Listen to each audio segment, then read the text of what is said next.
Hi 11th and 12th பசங்களா 2 mark கிராமர்ல 6 out of 6 வாங்குறதுக்கு direct indirect படிக்கணும், ஆக்டிவ் பாசிவ் படிக்கணும், சிம்பிள் காம்பவுண்ட் காம்ப்ளெக்ஸ் படிக்கணும், இஃப் கிளாஸ் படிக்கணும், ஹபபபபா முடியவே இல்லப்பா.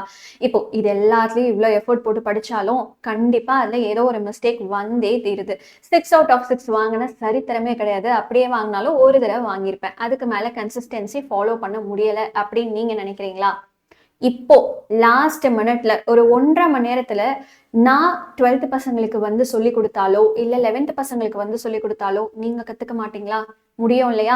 ஸோ 11th பசங்களுக்கு நான் வரேன், 12th பசங்களுக்கு யாழ் சார் வராரு. வித்தின் 1.5 hour இந்த 6 out of 6 எப்படி வாங்குறது அப்படின்னு சொல்லிட்டு நம்ம பார்க்க போறோம். எல்லா previous year questions of half இயர்லையும் ப்ராக்டிஸ் பண்ண போறோம். நீங்க ரெடியா இருக்கீங்களா? இன்கேஸ் உங்களோட ஆன்சர் எஸ் அப்படின்னா நீங்க பண்ண வேண்டிய 2 விஷயம். ஃபர்ஸ்ட் நம்ம சேனலை சப்ஸ்கிரைப் பண்ணிக்கோங்க. ரெண்டாவதா இந்த ஷார்ட்ஸ்க்கு கீழே நான் ஒரு லைவை லிங்க் பண்ணியிருக்கேன். 11th பசங்கள்லாம் அந்த லைவை கிளிக் பண்ணி வந்துருங்க. 12th பசங்க நம்ம சேனலுக்குள்ள போனீங்கன்னா லைவ் செஷன்ல ஏற்கனவே லைவ் ஷெடியூல் ஆயிருக்கு. அதை நீங்க கிளிக் பண்ணி வந்து ஜாயின் பண்ணிக்கலாம். கண்டிப்பா 6 out of 6 இந்த தடவை வாங்கியே தீர்றோம்.